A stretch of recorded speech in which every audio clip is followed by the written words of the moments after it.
Joining us now, Alpha News journalist based in Minnesota, Liz Collin. Liz, thank you for being with us. I'm very eager to speak with you because you've been on the ground covering this for a long time, doing great work. Here's what stood out to me, okay? You've got sort of the, let's call it the homegrown fraud in Minnesota. Then you find out that it's a tourist hotspot for people who want to commit fraud.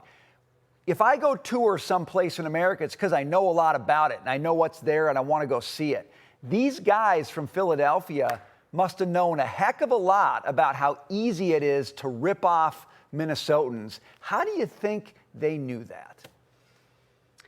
Yeah, that was a phrase we heard for the first time at that press conference yesterday, you guys, fraud tourism.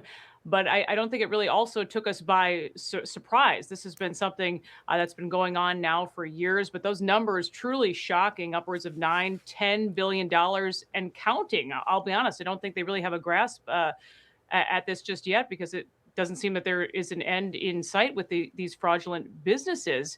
But there are these 14 Medicaid programs that have been flagged, $18 billion, as you said, that have poured into the program since 2018, or poured out of the programs, I should say. They've paid out that much. But again, more than half being fraud. But watching this explosive growth these last several years, and I'm sure that fraudsters, they're able to talk about this as well. But just one example I wanted to highlight. One program supposed to help people find stable housing. It went from paying out $4 million a year to $170 million. And that just happened in just a few years. Again, this explosive growth. And what's interesting, prosecutors say in other states, they see this sometimes it's often these upcharging for Medicaid services. But in Minnesota, these are fake businesses, shell companies that are created, just fake from the start. And Joe Thompson said yesterday, we look under a rock and there's a new $50 million fraud. That's how these are just popping up, basically saying the entire state of Minnesota is swamped with fraud at the moment. Liz, being a student of grift and fraud, read about them, they've gone on for over a century.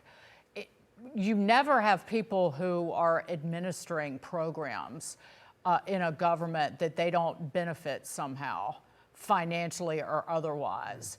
And I think that that's really what the federal taxpayer and the people of Minnesota want to find out, is the people who were managing these programs, who knew, but also how what they got financially, potentially.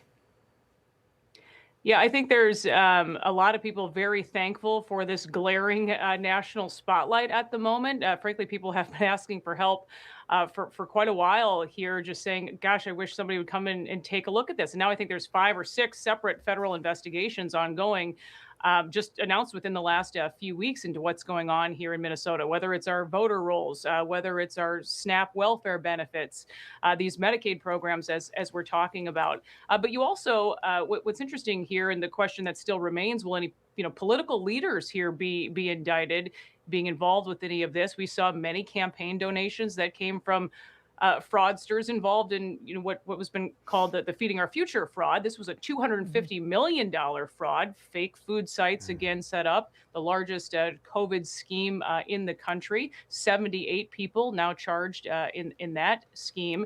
But many of those defendants made contributions, political contributions, to city council members and the attorney general. And we're still waiting to see what happens, despite those contributions being returned. Yep, very interested to see how Attorney General Keith Ellison is wrapped up in all this, Ilhan Omar, and many, many others. Liz Collin, we got to leave it there.